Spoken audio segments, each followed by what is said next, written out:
And we are recording. Brilliant. So, welcome back to the channel. Today I have an amazing guest, David McCloskey from CIA. David, how are you? Gavin, I am well. Thanks for having me on. Excited to be chatting with you today. No problem. Great to see you again. So, first off, and this is really, really important, and I know you might be kind of very limited to what you can say because this is obviously very, or well, could be classified. So, but are the conspiracies true? Is the hot dog machine being removed from Langley? Has it gone? Is it? we need to know these important things. Of all the absurd, and very random espionage facts that I included in my first novel, Damascus Station, I have probably spent more time talking about the hot dog machine than any of them. There bizarrely was a hot dog vending machine at Langley for a long time down in the basement. I to this day have never seen a hot dog vending machine in any other context anywhere, period.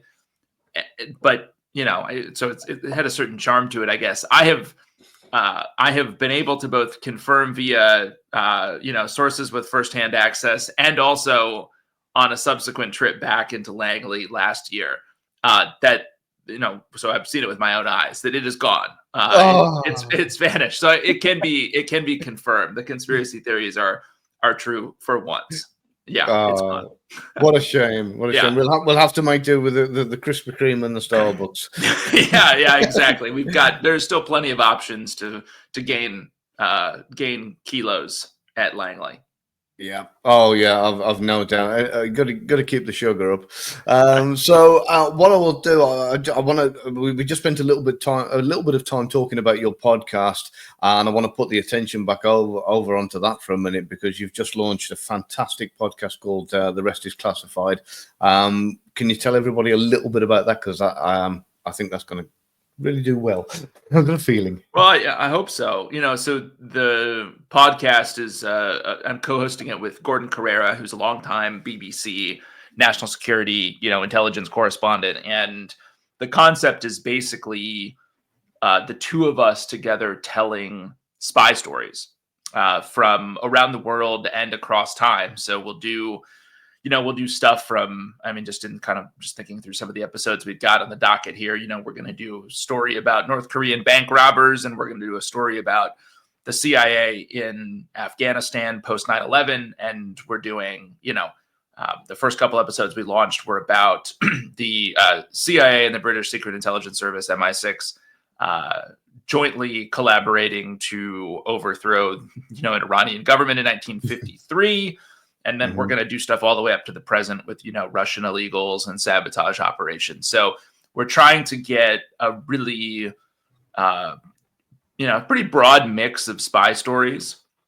And the concept is basically going to be that, it's not a scripted show by any stretch, but Gordon and I are going to, talk about these stories in a really kind of structured way, with the goal being obviously to entertain people, but also to bring listeners into the reality of the espionage business. So this is not going to be, sort of a James Bond or Jack Ryan exercise. This is we're going to try to really give listeners insights into how the secret world really, really functions. So that's the idea behind The Rest Is Classified. Love it. So we're not going to be giving the instructions then for the overthrowing of governments. It's not going to be a recipe, right?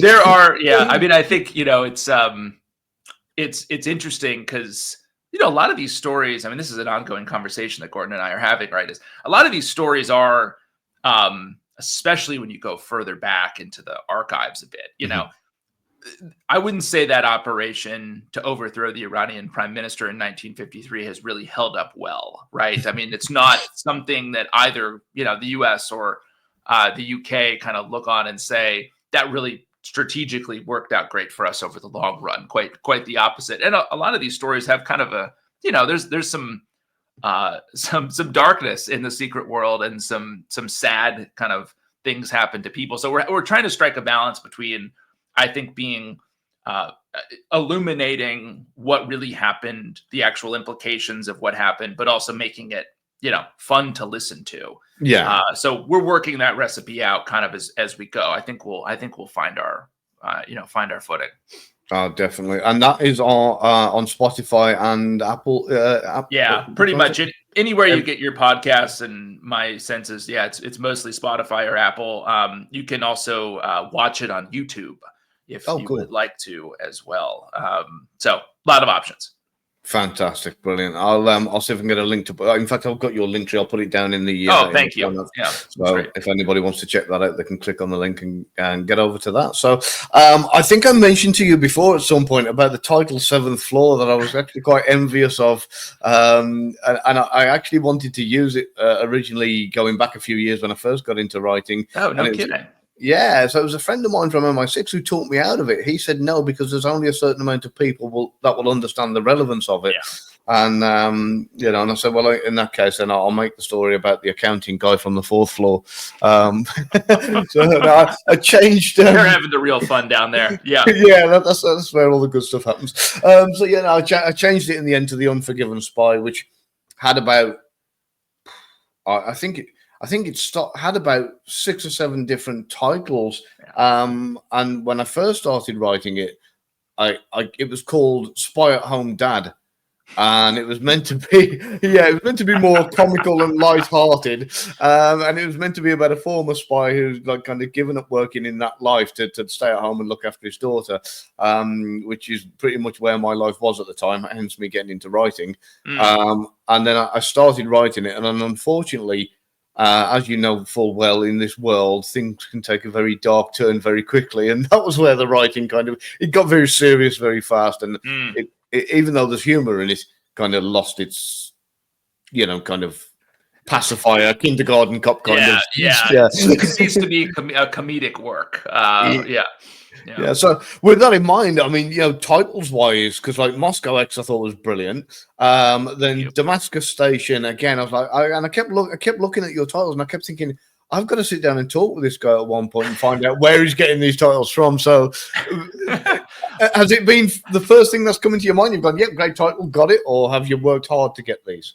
It would be a better story if I just told you that I started with all those titles and they came to me in some, lightning strike of, inspiration. I mean, so the reality is that I have come up with all of the titles, but it has been, I mean, I don't think I've gotten to any of them before the 5th or 6th or something iteration. I mean, it's been multiple swings at this.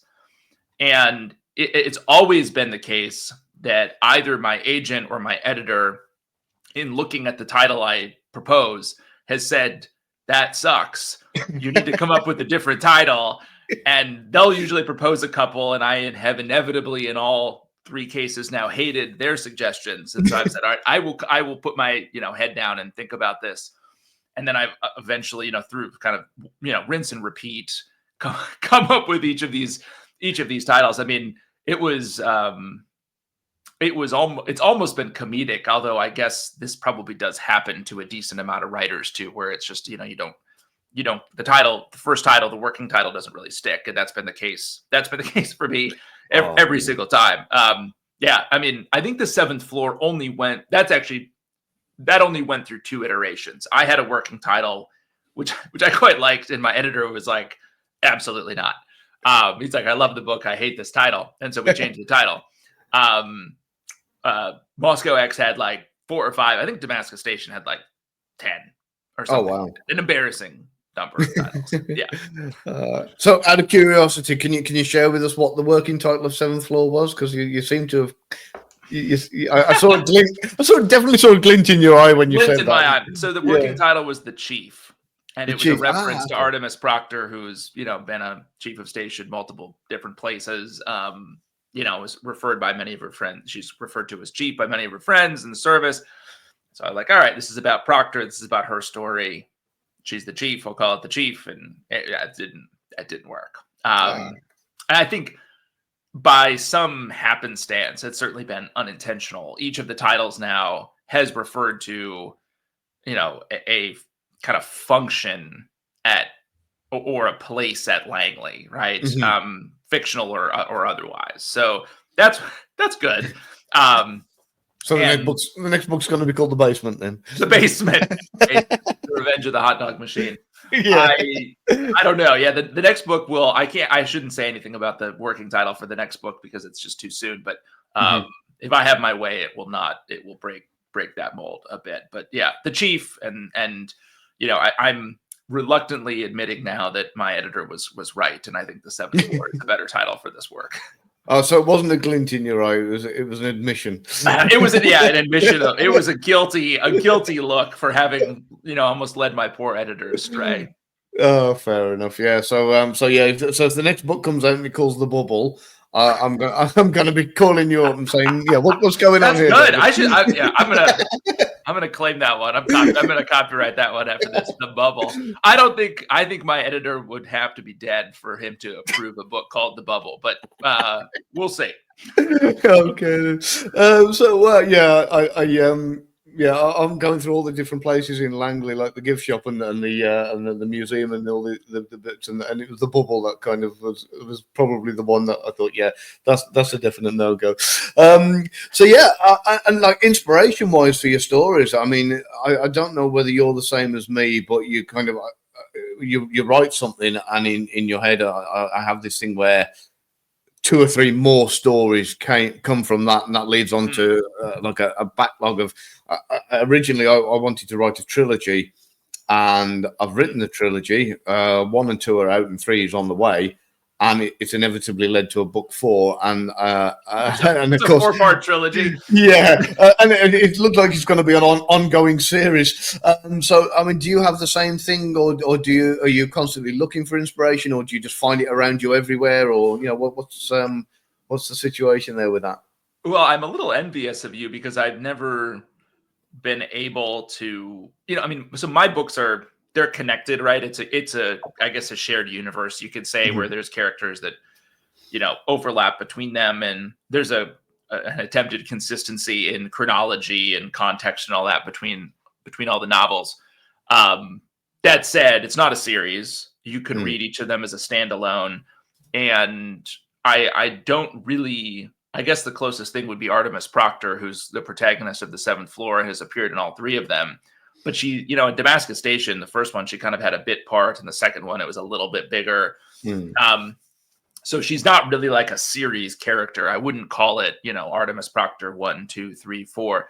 I've really struggled with, I've wanted to do a series, or at least, tried to think about how I might. And I have failed abysmally every single time I've tried. I've either ended up, wanting to take a break from writing certain characters, or I've ended up murdering people at the end of books that would be, useful anchors for a series.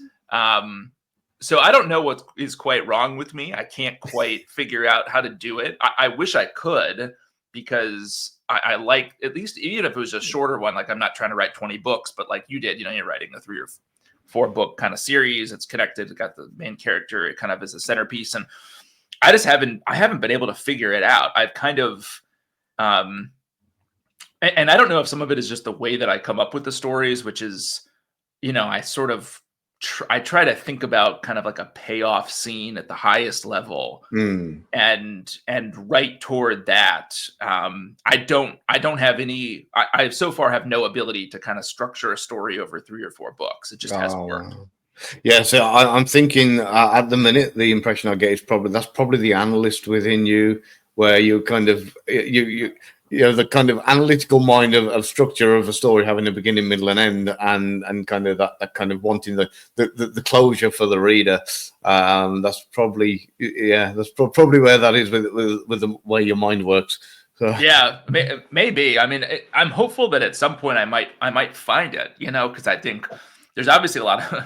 I mean, selfishly, it would be wonderful to kind of write the same characters for a little while, because it on the face of it seems like it would be a little bit more straightforward to kind of be working with clay you've already molded. But I just haven't worked it out yet. No, fair enough. Yeah, I got to admit there is difficulties to a degree. So I mean, in kind of book 1, I've put like little seeds in there. Okay. Where the reader will, when they read book 2 and 3, go like, so that was what that was about. And it's really difficult because it's got to be subtle enough for them to get to the end of the book and not go, well, hang on, this bit never got explained. But prominent enough for them to be able to get to book 2 and remember it and go, oh yeah, I remember that, or I remember him, or whatever the case may be. So it does come with its own challenges, as it were. And then if you're in all doubt, just kill somebody, as they say. Well, that's the road I've gone down. Is like, the payoff at the end has tended to be quite violent and has consumed multiple characters. So. By the time you get to the end, it's kind of a bloodbath, and it makes it harder to continue on with dead characters. So I maybe I need to dial that down a little bit the next go around. We'll see. No. Just add more interesting characters and maybe give them a few serious injuries or something. Put them in a coma. We'll figure it out. That's a good idea. More like serious but not life-threatening injuries. Yeah, exactly. So yeah, I'm not going to mention too much because we spoke briefly about your next book, and you did give us a little bit of a teaser. In the meantime, for everybody who hasn't got The Seventh Floor yet, can you give them a little bit of info on that and what to expect from that? Yeah, absolutely. So The Seventh Floor is a modern mole hunt. It's a story about an investigation, an informal investigation run by this case officer named Artemis Proctor, who's just been run out of CIA, into this allegation that the Russians have an asset that they are running at the highest levels of Langley on the 7th floor, which is the CIA kind of executive suite where the director and deputy director and the heads of the directorates all have their offices. So this would be a very, egregious breach of the Central Intelligence Agency as she investigates. And I think, honestly, Evan, it has a bit of a structure of an espionage whodunit in many respects. So we have a short list of suspects that are made up of Proctor's kind of closest friends and her most, what I call her most cherished enemies. And she is working through that short list to figure out who is working for Moscow. So, it's a modern espionage story. I mean, it's taking place in the present day in the context of the very real contest with Moscow. At a deeper level, it became a story about friends and a group of friends who kind of grew up together at CIA. And as Proctor is interacting with all of them and questioning them or just talking to them, reminiscing with them, you get a sense, I think, or I hope, of like different sorts of friendship and whether, or frankly, just the limits of what we can really know about people who are close to us. So the book, I think, at its kind of essence, I hope, became a story about that. Wow, I like that, and I love it when when you've got like a book like that which has like the surface story, but then like almost like a subtext underneath. I think that's really, really brilliant. So that in itself must take a lot of thought and kind of because you're going beyond. Anybody can tell a story of like this happened, this is what the result was, and this is how it ended. But to have that level underneath of like kind of almost on an emotional level, that's really brilliant. So how do you get your inspiration for the likes of your characters? Well, most of them start with like somebody who I knew in the past who had some trait that I thought was distinctive, or I frankly just imagine someone kind of bring up an image of somebody from my past, and the character will often start as them, and then pretty quickly as I write the character, I'll figure out if I'm moving away from thinking about that person and kind of over time adding more and more cladding to the character so that they become, at least to me, the writer, it feels like they become their own person. And I'm no longer writing with that, inspiration in mind. But I find the inspiration helpful to kind of just get going, right?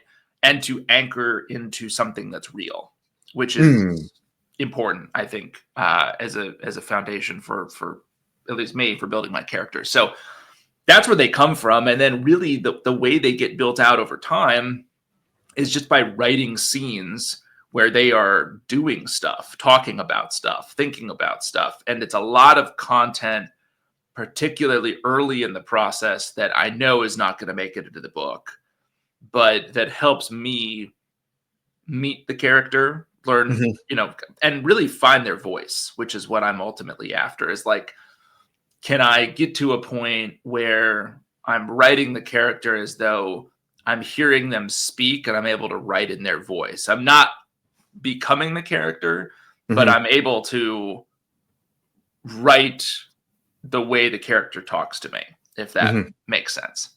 Yeah, very much so. I think that's probably why I did what I did, because the trio in my book, I've got like one American guy, one English guy, on one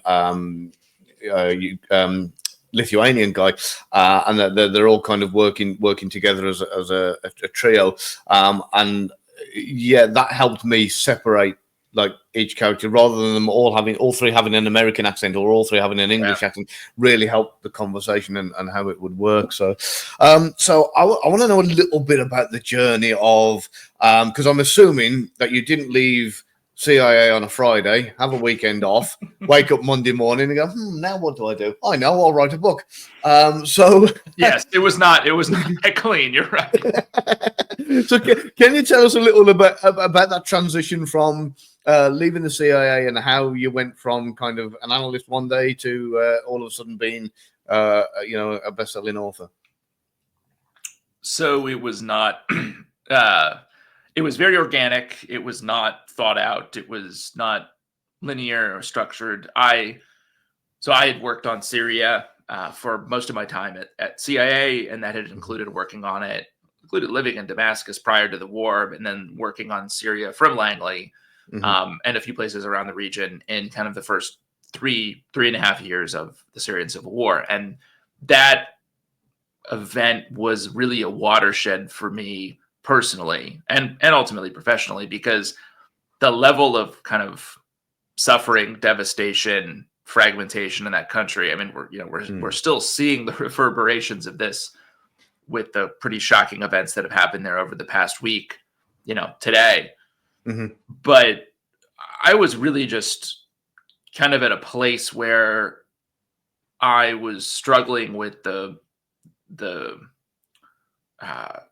kind of the humanity, the actual personal experiences of individual Syrians who I hadn't been writing about, in the President's Daily Brief or anything like that. You're kind of dealing with bigger political or strategic issues. And so I started to kind of write stories or sketches or little scenes, some of which were true, some of which weren't, to kind of process that, those few years, I think, and to help myself make some sense of them. And I found, as I did that, when I wrote for 4, 5, 6, 7 hours, like, I would frequently kind of get into this flow state where I could sit down, and oftentimes it's like, well, I look up and it's 2 p.m. and you've been at it for 5 hours. And so I kind of had this sense that writing had helped me come to terms with how I thought about the world, in particular Syria, this country I had worked on for so long. And then I was getting into this kind of satisfying state as I was writing that was, felt deeply creative and productive. And then I went and took a consulting job where I was making PowerPoint pages for, 80 to 90 hours a week. And I did that for 5 years, but I had this kind of, I had a quote unquote manuscript. It was not a novel. It had no structure to it. It had no plot. If you want to sell a spy novel, you generally need a plot. The characterization was terrible. The writing was pretty bad. But, 5 years on in the consulting work and kind of wanting to take a break from that, I had the opportunity to come back to the writing. And I think sitting back down 5 years on, I had this sense of like, all right, well, now I'm going to try to write something that maybe other people would want to read and that I would actually want to write. And Damascus Station, obviously it wasn't this clean, but Damascus Station was the book that then came out of that process. And then from there, it's just been, there it is. There we go. That's the English cover for everybody. Slightly different cover over in the US, but I do like the English cover, to be fair. I do too. It turned out really well. So, then from from there on out, it was just kind of like, all right, well, do I want to keep doing this? And the answer was yes. And so I eventually left the consulting job and, you know, kept writing books, and that's how I got here. Wow. So, and those short stories that you mentioned, or those like snippets that you mentioned, I mean, do you ever look back at those and say, actually, do you know what? I'm going to use that in this book, or I'm going to use, or you know, or do they all sit in a like a file somewhere on your computer? They do. Yeah. They do. No, I've still got them. I've still got them. I looked at it as I was preparing. Well, I took that, you know, when I started writing Damascus Station, I sort of like a moron thought, well, I'll just kind of take that stuff and, you know, make it a little bit better. And then that's the book. And it's like, oh, clearly that's not going to actually work. And really what it became, quite honestly, was, you know, this is an extreme effort, I guess, but it was like 100,000 words of characterization for the Syrian characters in the novel. Is what it became. 100,000 pages of sort of backstory and character work on, you know, Mariam, Ali, and his brother, and that. So it you know, it worked for that. I think if I have contemplated doing a Damascus Station prequel at some point in the future, although it will not be by next couple books. And I would probably go back to it if I, you know, we're gonna do a prequel. I'd go back to that document and kind of look at the scenes I'd written and maybe harvest it for some inspiration. But other than that, it's kind of not. It's not practically useful as anything anyone but me would read. Fair enough, and I mean, you know, again, I should imagine very much like myself, that the whole process for you was exceptionally therapeutic. Yes, very much so. Very much so.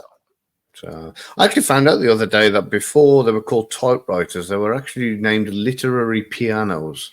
And I don't know whether that's actually true or not, but if it is, I think that's kind of cool. So I don't even want to know if it's not true. I think that it's good enough, isn't it? It's good enough as it is. Yeah. The truth will only will make that worse. If that's it. As Mark Bowden says, don't let the truth get in the way of a good story. Yes.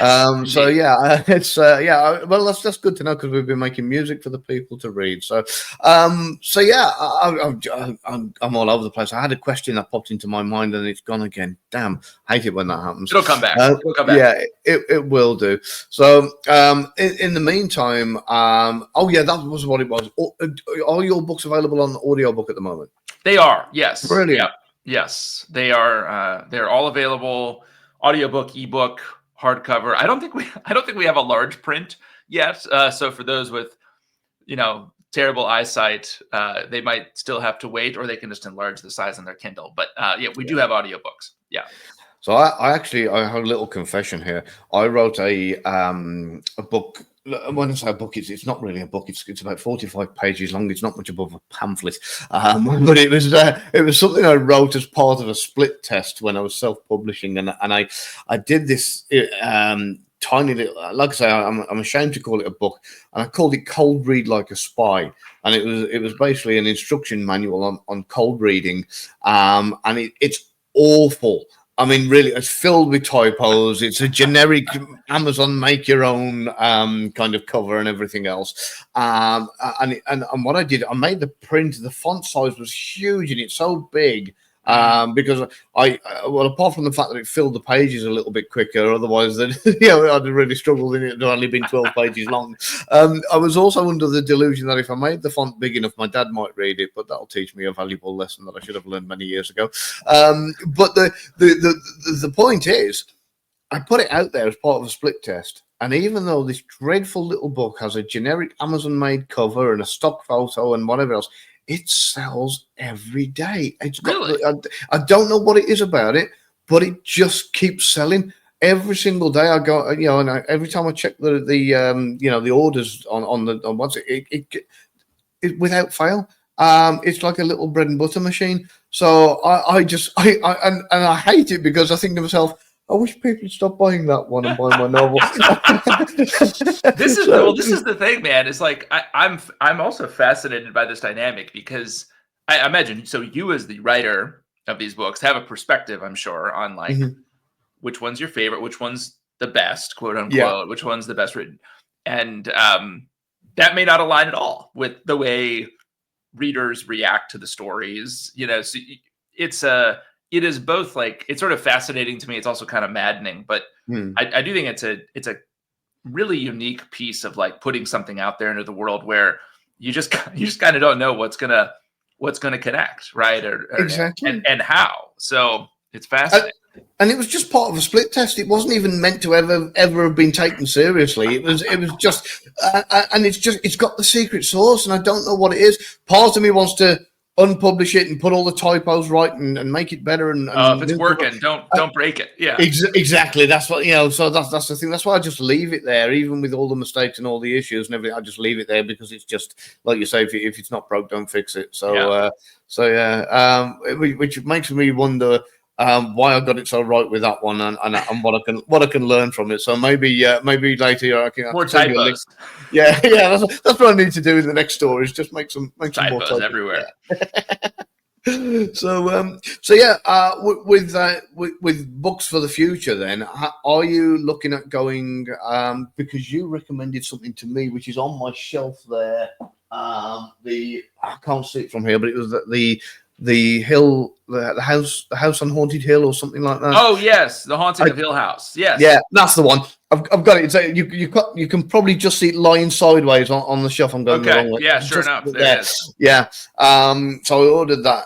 Outside of, I don't normally read horror at all, but I remember you saying it's a brilliant way that the author made a place scary, and I thought, I could learn from that. So with that in mind, I mean, have you ever thought of like writing outside of your genre and trying something, maybe romance, maybe horror, thriller, something like that? Not yet. I think I'll give you two answers to that question. The first one is, I think there's ample sort of material, both operational / tradecraft and human, inside the spy world to keep me busy. And the second, and kind of just more, frank admission, is I think right now, I'm trying to sort of build a readership over time of people who are interested in consuming my stories. And I worry if I went totally left field, if that, I do some damage to that. So maybe later, maybe over time, but not now, not for the foreseeable future. I'll stick to spies and espionage. That's it. Stick to what you know. Fair enough. Yeah. Yep. I don't blame you. I'm just, like I said, just experimenting with reading outside of my usual genre at the moment, just to learn. So my editor, Jonas Sol, I actually picked him deliberately because he wasn't in any way in writing or reading even spy fiction. And it got me to the point where, and you've probably had similar things in the past. You read a book sometimes, and it might be a book on, say, flight, and they're using all sorts of parlance, and you've got no idea what the hell they're on about. And of course, as you know, in our world, the kind of acronyms we use and all that. Yes. Even with the glossary at the front, sometimes it's easier for these to slip through the net. So I got this editor, Jonas, and I said, look, I need you to read this because at first he was like, kind of, I don't do spy stuff. I said, exactly, that's why I picked you. I said, I need you to read this. I said, because if there's anything that you don't understand, I said, then it stands a chance other people aren't going to understand it either. And so that really, really helped. How do you navigate that kind of world when it comes to, like, the genre, the kind of parlance that is used within the IC and that kind of thing? Yeah, I think, it is an ongoing kind of balance to make the story easy enough for the reader to consume and to give the reader, because I do think that those acronyms, that terminology, it's gunk in the engine of the story, when it's not properly dosed. I think in the right quantity, which I think is typically less than I initially go into the book thinking it should be, certainly less than what's in the first few drafts. There's a delicate amount of it that I think establishes the credibility of the writer, the realism of the world that you're building. And that's really important. But too much, and it becomes an obstacle to the reader getting through it, and then, well, I could have put it down, and then, you've lost them to TikTok or Instagram or someone else's book, and they're gone, right? And they're just never coming back. So I think you got to have some of it. And I think over each book, I've been trying to include less of it, to be quite honest with you, because I think that it can sometimes just be an unnecessary drag on the storytelling. But it's hard because I'm trying in my books. I'm trying to be as authentic as possible to CIA and the espionage business and all of that. And so you have to deal with it in some way. You can't just make things up or ignore them entirely. So it's tough. I don't think I know what the right answer is yet. Yeah. Well, along the lines where you said just about you can't just make things up, I'm gonna kind of throw that back at you. Do you ever get tempted to turn around and say something along the lines of, I went to the end of the corridor on the 7th floor and through a door to a secret attic room that nobody knows exists? That isn't there, but you just think, nobody will ever know. Well, yes. I mean, so here I'm going to talk out of both sides of my mouth, because you have to be judicious about what you make up and where you put that in the story, right? Because you want the story has to feel real, even though it's not, and to take that example,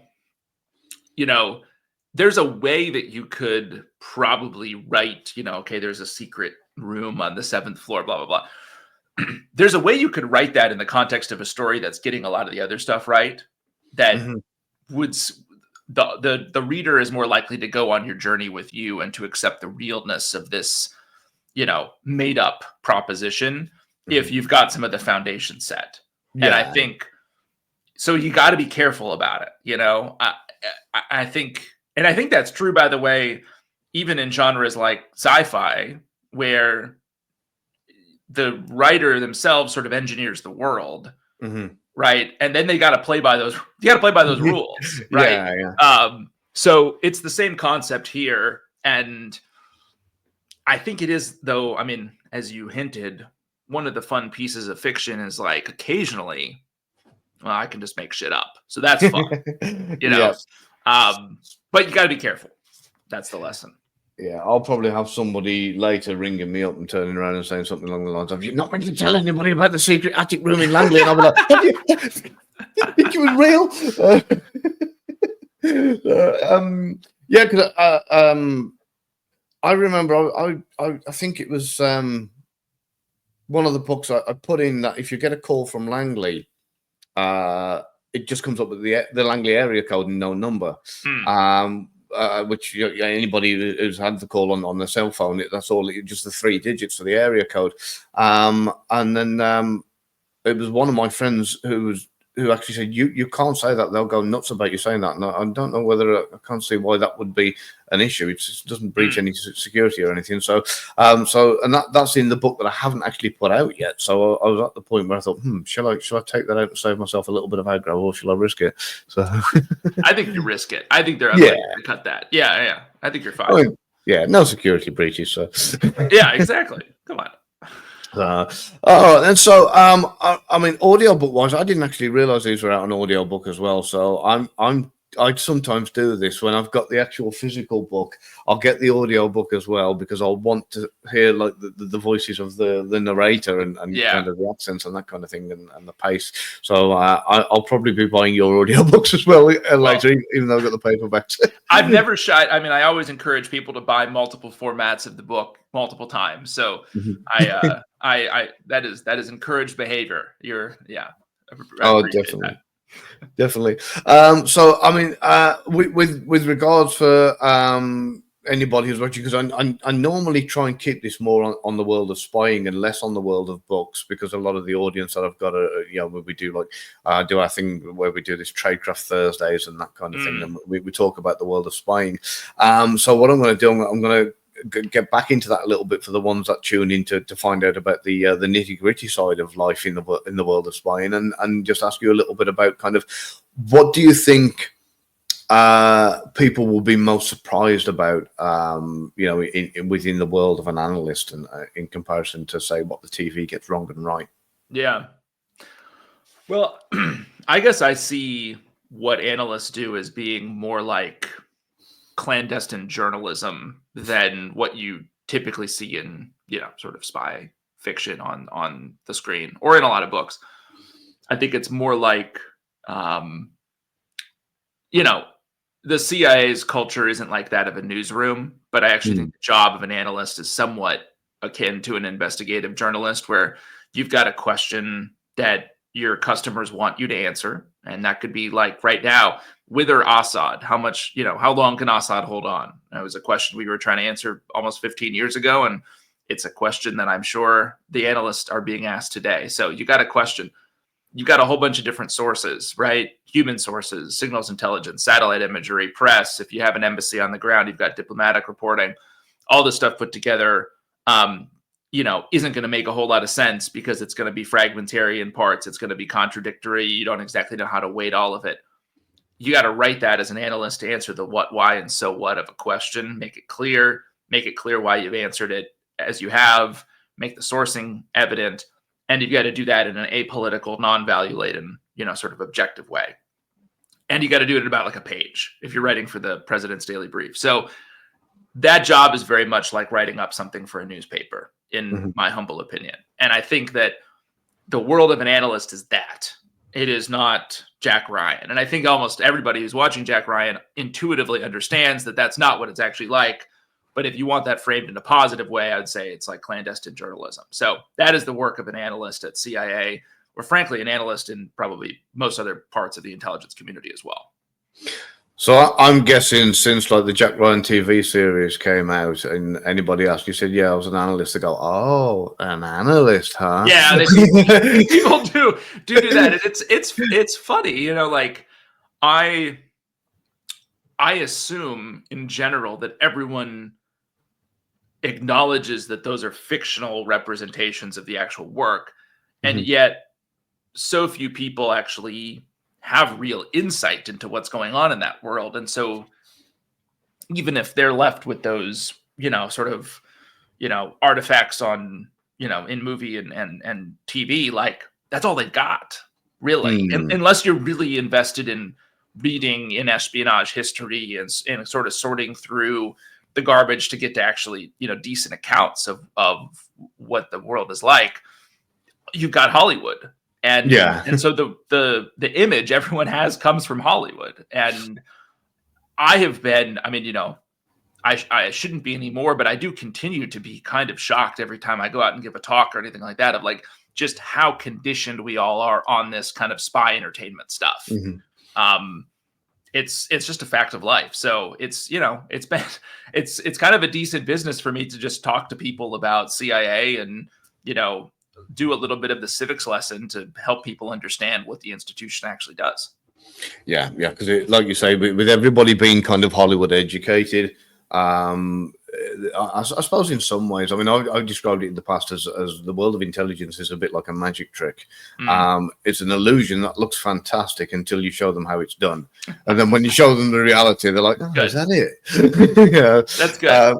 And that's kind of how I see it, to be honest with you. People are generally pretty disappointed when you show them the inner workings, and they go, ugh. Yeah, it's more like I think the reality of it is that there are highly exceptional pieces of the job, but they're not the majority of the job. And it's not all the time or even most of the time. And so you're dealt with this weird bipolarity of, it's really pretty exceptional work and it's not really done outside of government, obviously.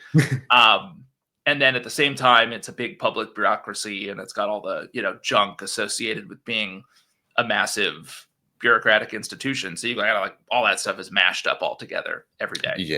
Yeah, that's the kind of downside of it, I suppose, in the sense of, when you're talking about the world of over here, you have to be a superhero saving the world, and over here, you have to get your health and safety certificate brought up to date to make sure that you know. So yeah, it's kind of really two contrasting kind of things. I have it even now. You know, we've got to go every so often do a weapons handling test just to make sure I'm up to date and that kind of stuff. So it's it is a weird setup when you're expected to achieve the impossible, and but at the same time you've got to sit down and get the tick in the box every month to make sure you're up to date with all the relevant bit of bureaucracy that needs doing.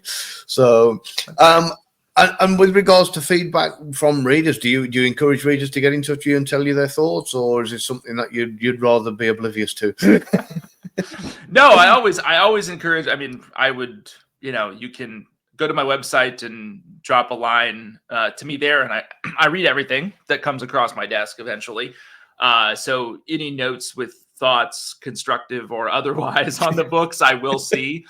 I do appreciate when readers engage and send me what they think about the books. I mean, that's really helpful, right? I mean, I'm not really writing responsively based on feedback like that, but it is really useful for me to, if I've spent a year plus working on a story, if you've read the story, let me know what you think. I always appreciate that. I think, hearing from readers, I'd say 90+% of the time is a very, very encouraging thing and provides some fuel to keep going. So I love it.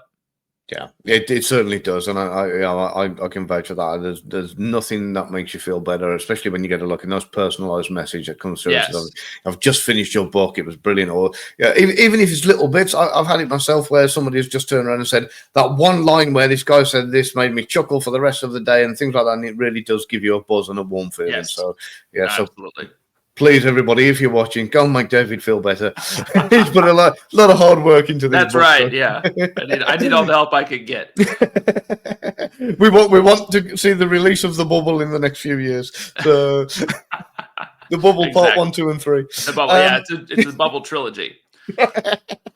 Okay, well, what I'm going to do, I'm going to end it there. Before I do, David, where's the best place for everybody to be able to find you? So you can find me across pretty much any social media platform. I'm at McCloskey Books, and then you can also find out more about me at my website, davidmccloskeybooks.com. Fantastic. Thank you very much for joining us, and everybody check out the links down in the description below. Thanks, Gavin. This was great. Thank you.